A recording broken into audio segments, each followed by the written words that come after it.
traveling, working, and living full-time in my Class B van along with my dog, Willie Nelson. I'm Milo, and this is Milo Talks. I can spend hours or even days editing a podcast to capture the meat of it. I even cut out the ums and the pauses and sentence fumbles when possible of me and my guests. I was doing that on this episode with my friend Mai Vu, and just as I was trimming it all down, something that she said finally struck home. And I realized I didn't need to polish this, and that by doing all that editing, I just might cut out that one sentence that someone really needed to hear. Some of the sound will falter due to the call, so please excuse that. And I'm pretty sure that at one point, Willie started drinking water and eating behind us. So my apologies for that as well. I just hope that it won't take away from the words that she has to share.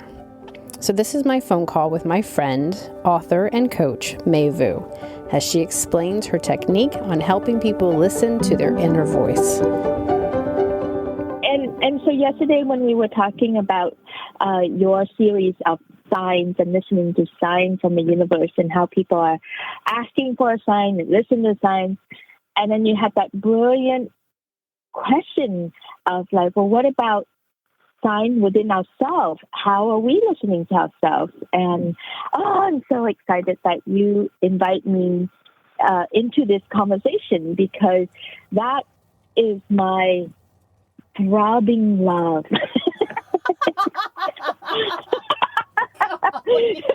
to help women around the world, to help them really listen to themselves, understanding what they're hearing, working with their inner self so that they can undo their relationship patterns in the world.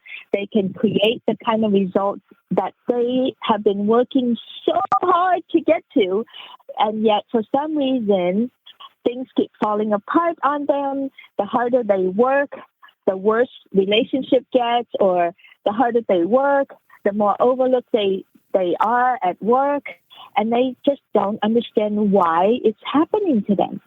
And I do have a very solid and tried and proven answer for you around how do we listen to ourselves, and how do we know which voice to listen to and which voice to disregard, so that we can move forward in unison with ourselves and with the universe, so that we are in alignment with the universe. Because a lot of times, if you're not listening to yourself, and the universe gives you signs, which He does, or if you believe in God, God gives you signs, which He does all the time, everywhere, every moment of the day.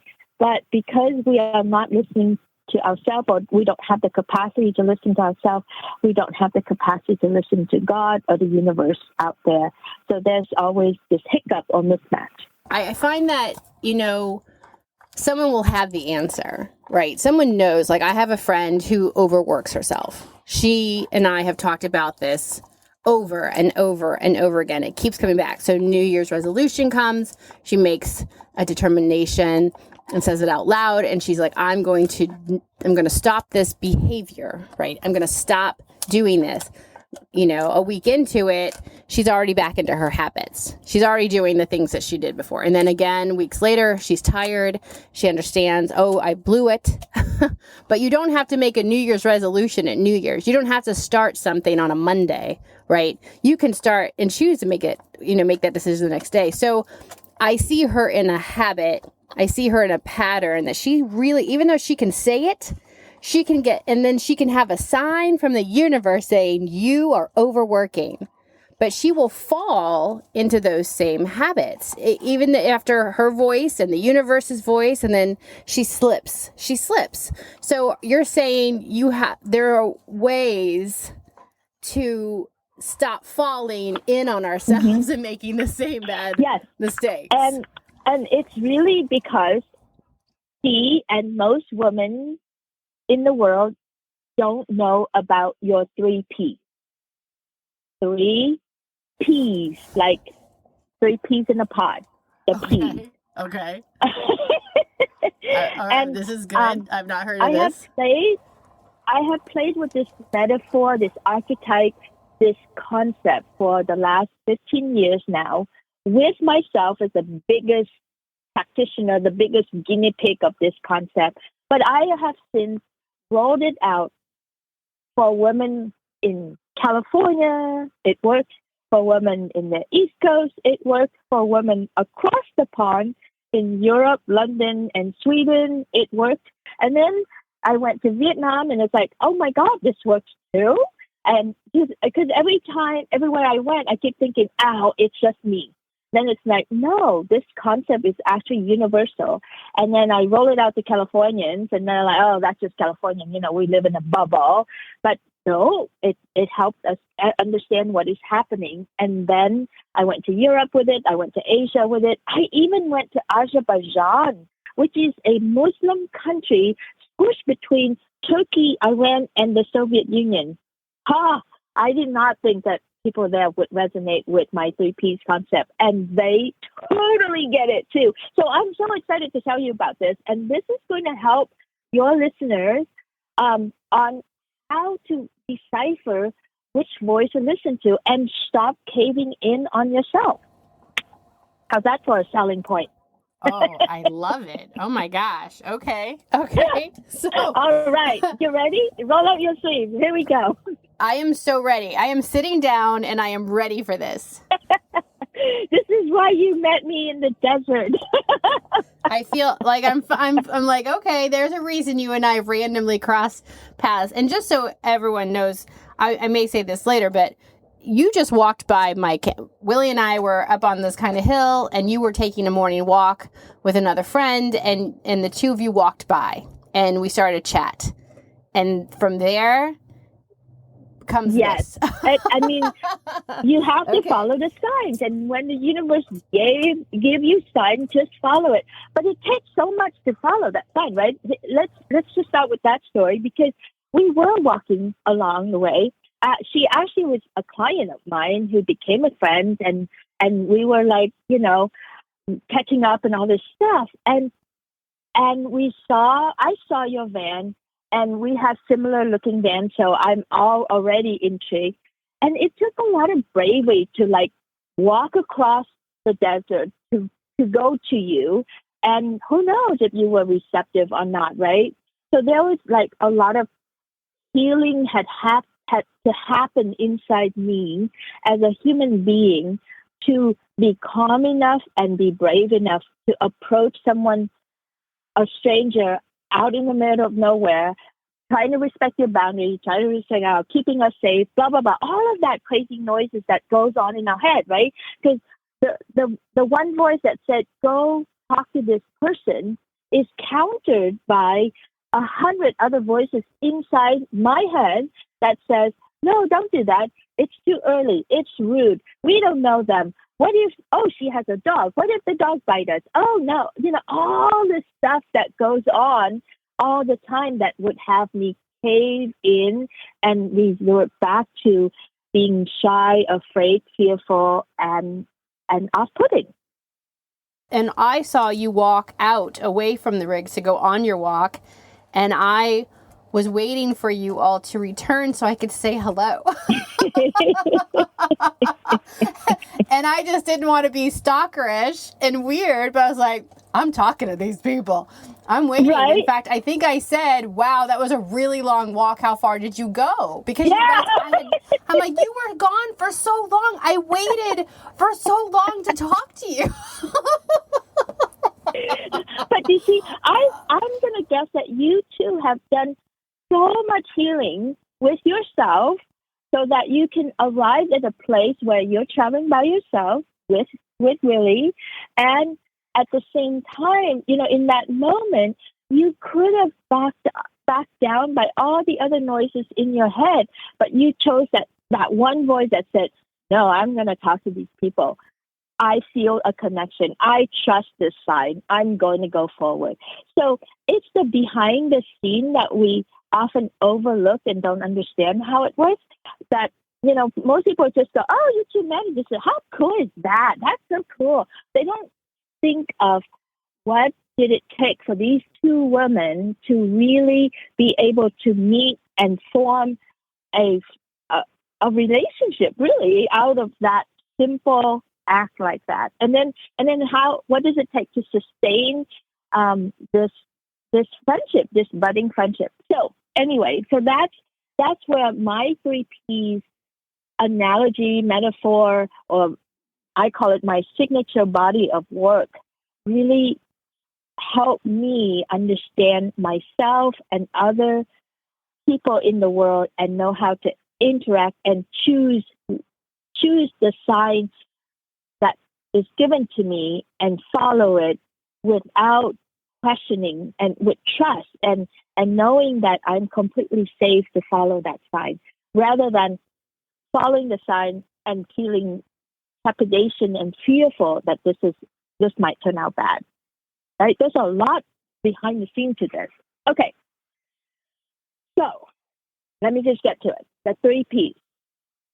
So inside our brain, our psyche, our body, there are 3 Ps, 3 archetypes that I want to teach you about. I want to teach you, the listeners, about.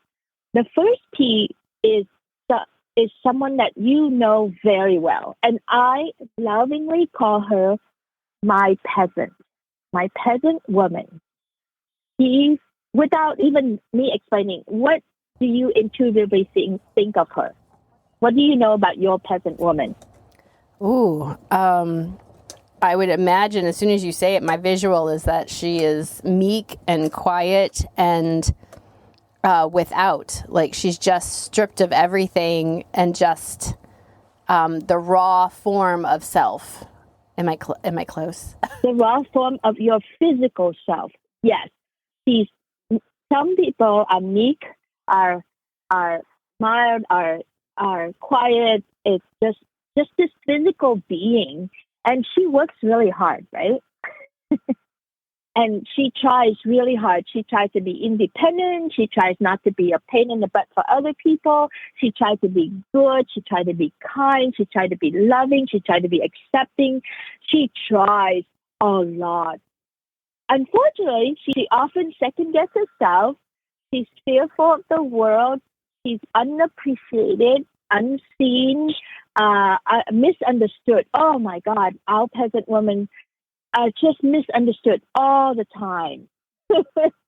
And she takes one for the team all the time. She's just like, why is it that I work so hard at this relationship or that thing or trying to do this for that person or that whatever, and yet they're still not happy with me. Yet they're still angry, or yet, they're never satisfied. Why is it? She asks a lot of why does this happen? This poor peasant, that's why when I use the word peasant woman, especially if I'm referring to myself, I refer to her with the most love and honor, and I'm so sorry, I'm always there for her. But I haven't always been that way. I, like all the other women, pushed myself really hard, made myself work harder, do another thing. And my peasant woman is really smart. She thinks, she's an engineer, she's a mother, she's an entrepreneur. She's just badass, let me tell you. But she was getting more and more tired every day. She was getting older before her time. She was just so not happy. She wasn't having sex. And she and her husband worked so hard at keeping up our house, building, raising our little infant daughter. This was 15 years ago. And yet, oh my God, things kept falling apart between us instead of falling together. And we were good people. We were good to each other and everything. And yet the harder both his peasant and my peasant worked at our relationship, the worse things got. And at the end, we couldn't see eye to eye, and we felt so unseen and unappreciated by each other. And that had me wonder, can I swear on your show? I'll beep it out. Go ahead. Oh, that's too bad. No. See, when it comes to relationship, we cannot bleep out swearing because it hurts so deeply, right? Yeah, it's true. So No, it's I will use a true. better word so that you don't have to beat me out. She Okay. keeps thinking, what the banana happened here? So, okay. Like, Okay. I'll go with right? that. Yeah. Why did this happen to me while I was so hurt? So, and she is lonely and wonder, is this all there is to my life? Just working hard and then being cast aside, abandoned, and misunderstood by the people that I care the most for. It's so painful. And this is a universal problem around the world. And when our peasant is feeling like that, she cannot see signs. She cannot interpret anything that the universe give her. She because she's so busy shooting herself, hating herself, judging herself, uh, like you said, second guessing herself. So she's all confused in her brain. You can literally see smoke coming out of some woman's ears when you encounter a really hurt and wounded peasant out there, right? And listening to your friend, I could just see it. She's like, yeah, I'm going to be different this year, blah blah blah, and then the workload pile on, the bills, the scare, the COVID, the fear, all this stuff pile on. She's all by herself trying to lift everything. Of course, she caved in. Of course. Yeah. Of course. Yeah. It makes sense. I mean, I get why she does it. Yeah. But she would like to change. Right. And the sad part is everybody wants to change and everybody wants love and they work so hard to be loved or to have someone to love. They want so much a relationship in their life. And yet when love comes, they can't recognize it. Or if they recognize it, they feel unworthy to receive it. So they drop it. And even if love forces its way into their life and stay, they don't know how to grow it. So then they actively go and chop it down and try to break it to prove that they were right, to prove that love is not trustworthy. And so that's the irony of all irony for poor peasants is that all she wants is to be loved, adored, and cherished. But she cannot recognize love when love comes to her. And if she recognizes it, she's then be too afraid to let it in because it's too vulnerable and it brings up unworthiness feeling.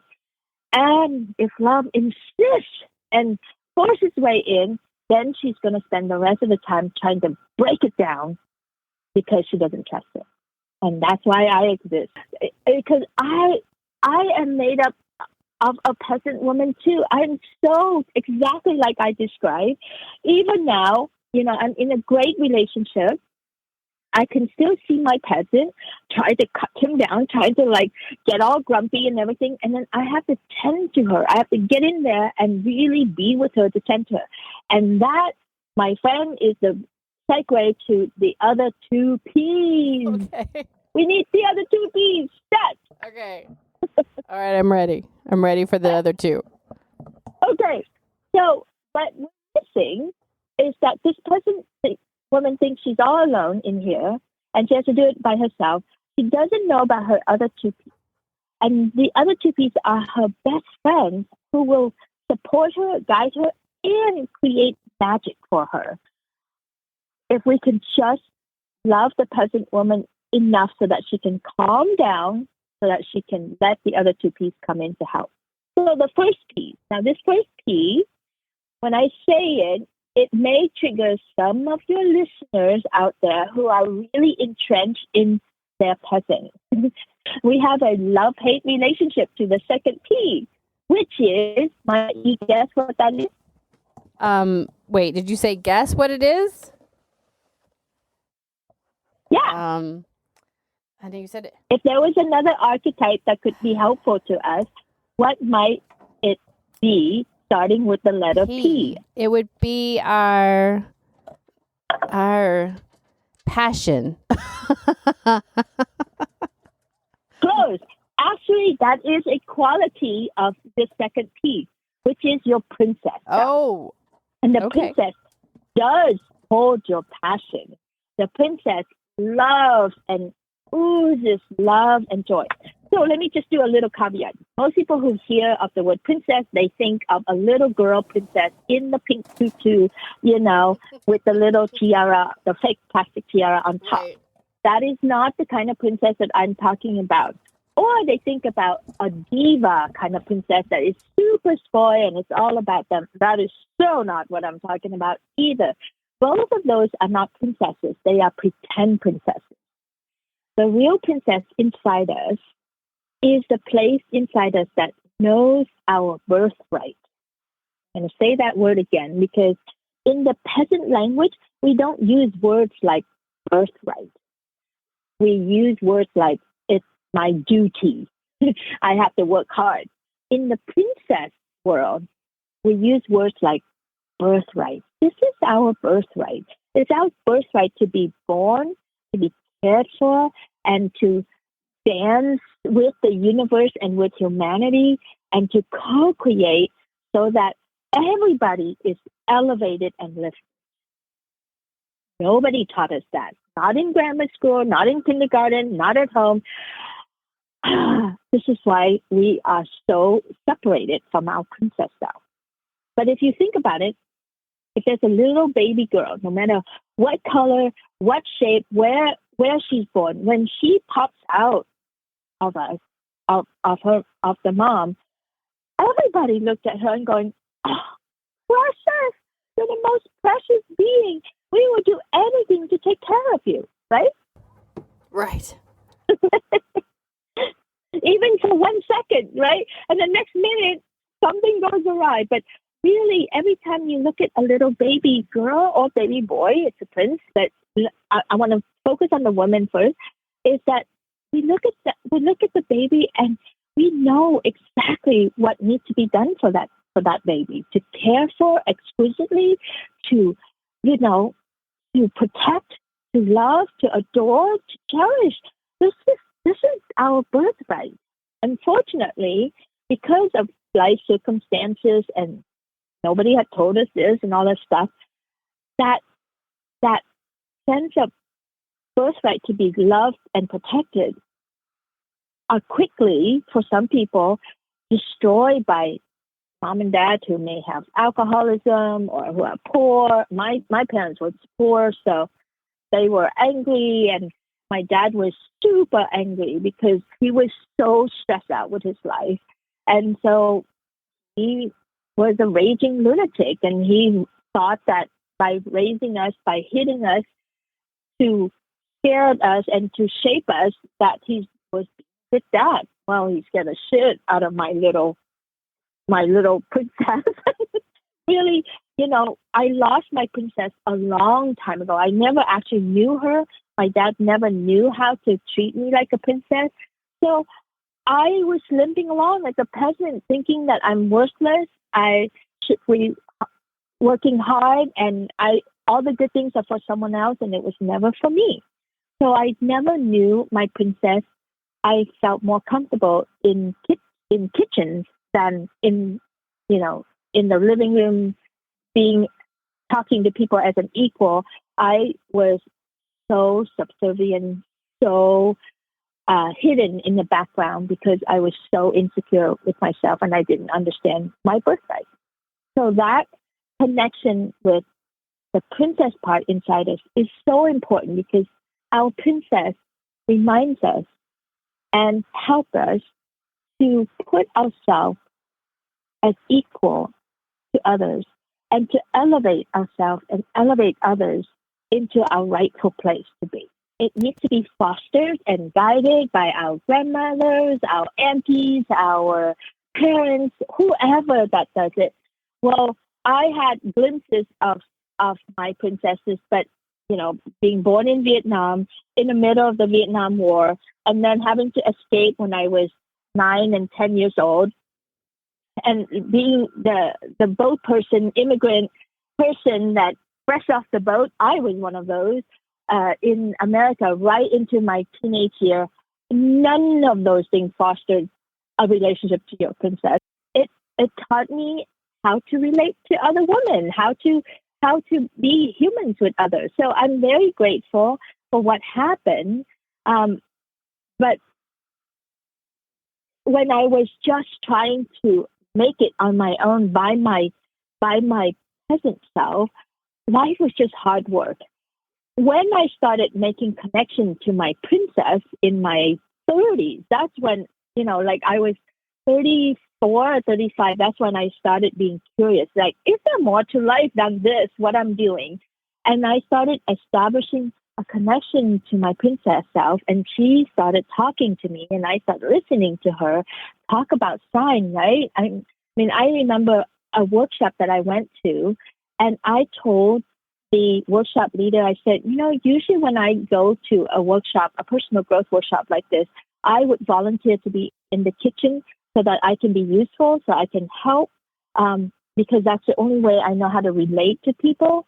This time, I'm not going to volunteer to be in the kitchen. I'm not going to clean the toilet. I'm going to just be like other people. My funny peasant self, I'm going to be just like other white people. I don't have to do this. Right? I had a cultural peasant too that's like, Asian, we are the service class people. We're not the champagne and caviar, let's have a mingle sorority girls party kind of people. So I had to ask permission to really establish the princess part of me. And luckily my worship teacher she understood exactly what I was working on. And she said, please do, Princess May. I was so embarrassed to be called that name. I was like, oh my God, she called me a princess out loud. How horrible am I? But that was the beginning of my reconnection to the part of me that knows my birthright and see myself as an equal, if not my job to elevate myself and others up. So that's the task of the princess. When your princess is around, your peasant can calm down and listen to her guidance. But man, that takes a lot of work because the peasant is hardwired to fight the princess. She thinks that if she surrenders to the princess, she's weak, she's sloppy, she's untrustworthy. She's, princess. They can't protect themselves. They always need a prince to come. What a bunch of losers. That's what peasant brains. So that's how the peasant pushed away love, and she pushed away love from herself, and then she also pushed away love from other people that want to come in to love her and care for her.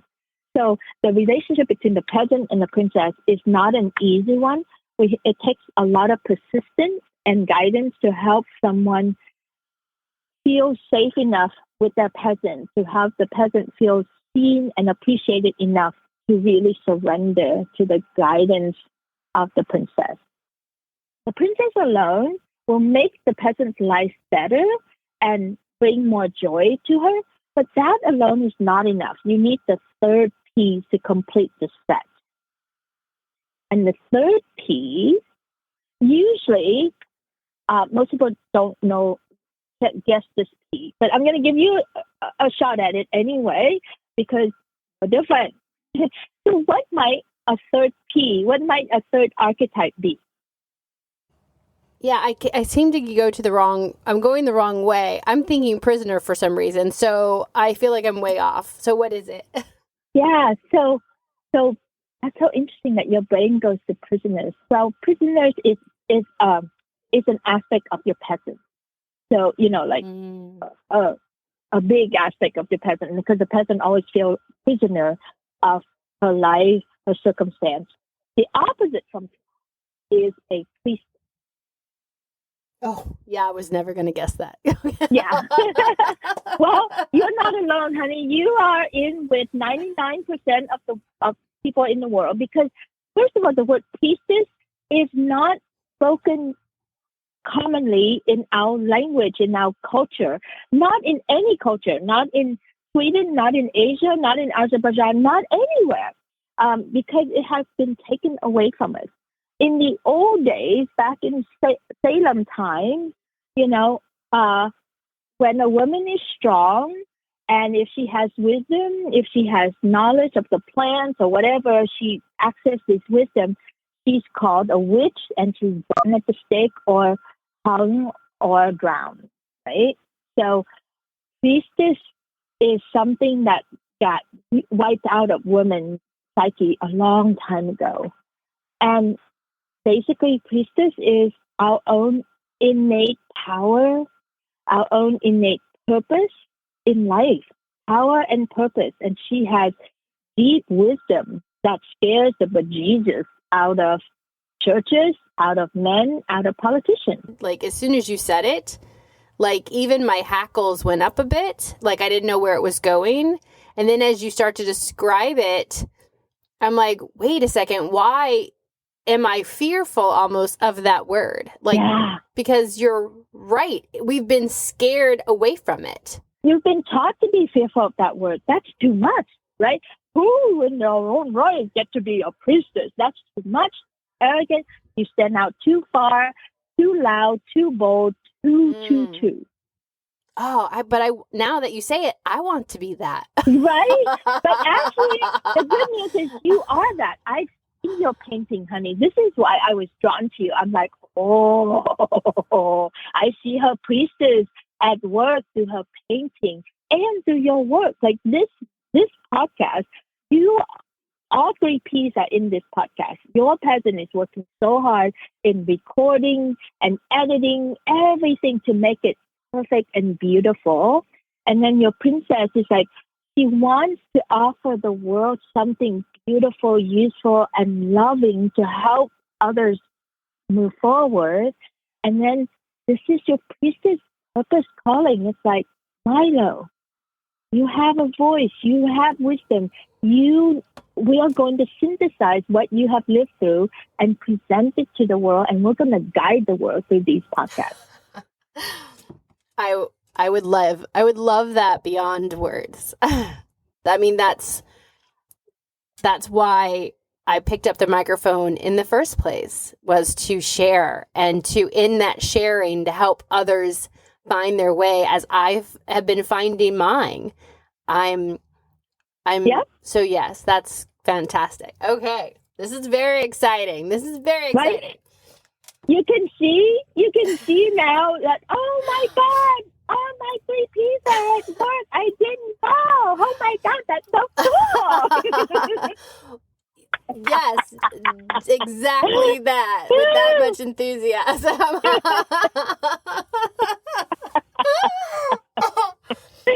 Oh my goodness. Gosh. Yes. This is what it feels like when 4 3 P's are integrated. That's my second book. The first book was The Divorced Mom Guide to Dating. So I wanted to give birth to the 3 P's concept so that women can start playing with this. And then they're like, we want more in-depth information. So I'm working on the second book called Integrated. And this is how we're going to change the way women lead, love, live in the world, so that we are integrated. The 3 P's are integrated together to help us be strong and purposeful, and at the same time soft and lovely, and creating magic and ease for the poor peasant. And then the peasant can just come along and do what she needs to do in peace, in joy, knowing that she's protected and guided. That's all the peasant ever wanted, was to let her work and do something meaningful, and please protect her and guide her. And up to now, she kept looking outside for signs and stuff like that, instead of inside developing her connection to her princess and the priestess, so that she can listen to the signs, listen to the wisdom that her own being generates. Oh my gosh, it's so much fun. Let me tell you. I'm so grateful to get to be the caretaker of this concept. Every day I live this, and I'm blown away by the beauty of the 3 P's and the wisdom of the 3 P's, and it has helped me through every single relationship challenge between work, love, and sex, and motherhood, and everything else that I do in between. It's working. I'm so excited about it. So I'm going to have links to a way for people to contact you, that they can follow you. They'll be able to find, where can they find your first book that you wrote? Amazon.com, The Divorced Mom's Guide to Dating. Or use my name, Mai Vu, Maivu. There's only one Mai Vu right now. They're coming, but right now there's only one Mai Vu out there. I would say even if you're not divorced, but you find yourself older and back into the single life, it's probably still a really important read. Actually, everyone who has read the book, this is why I had to write the second book. Everyone read the book said, May, this book is mistitled. It's not just for divorce. It's not just for mom. And it's not about dating, even though if you're a divorced mom and dating, this would be perfect for you. Is that it encompasses for every woman out there, whatever age you're at, even for your man. Oh my gosh, I've had so many husbands and boyfriends who snuck in and read some of the book, and they're like, oh my God, this is exactly what I knew about women. I knew it. I wish women would just let me treat them with the 3 Ps so that I can love, adore, and cherish them. And I'm like, oh my gosh, let me put you on the fleet of men that for me to like refer out to women. But really, the husbands love this concept. It makes their lives easier. Men, brothers, nephews, whatever. It's very user-friendly. Just put a duct tape over the title and fine, read the book. It's a great, short, simple book to read. And then if you read it and love it, by all means, get on my calendar. I would be more than happy to give you 30 minutes with me. It will change your life. And we can look at your situation. So I think I gave you my calendar link so that you can post it. I'm good. I totally trust that the right people will make the right decision. So I don't worry about, oh my God, what if everybody call and get on my calendar? I've not had that problem. It's amazing how people see the sign, they hear it, it makes sense, and they still don't take action. So I'm all good. Well, hopefully, at least you're there. The That's door right. is open, and all they have to do is walk through. That's all they have to do, walk through. The invitation has been given, and the door is open. My princess, roll out the red carpet for you to come and get some good loving, and it's up to you to choose to walk on it. It was so good for you to share this with me. Again, perfectly timed, right on point with where I am in my own journey. And just thank you. And I can't wait to see you again. Namaste. Thank you so much for doing what you do. And I see my peasant sees your peasant and she honors her. And my princess sees your princess and she bows to her. And my priestess have a cool nod to your priestess and said, I guess what you're doing. So I have her book, The Mom's Guide to Dating, and I have to say it's more than just a book. It's actually a workbook, so it walks you through this process. I'll have the links available on my social pages at Milo Talks. Thank you, Mai, for closing out my signs and red flag series. You have given me much, much to think about. I have exciting news to share. I'm going to be doing a joint podcast with my good friend Jenny from Adventures from the Van. We will be doing a podcast together called Girls Just Want to Drive Van. Thank you, Tammy, very much for that title. That should be released. Our first one should be released very soon. And if I can actually get it to work, we'll also be doing, we'll also have a video available on YouTube so you can actually see us talking to each other, because who doesn't want to see two people sitting in their vans across the country from each other chatting about van life? Everybody. Wait, how does that go? I may not have said that right. Anyway, as always, thank you for listening to Milo Talks. I will still be doing programs, but I hope you will join me for the next adventure at Girls Just Want to Drive Vans. Go be great. Thank you for listening to Milo Talks. You can follow me on Instagram and Facebook at Milo Talks, or email me at milotalkstostrangers@gmail.com.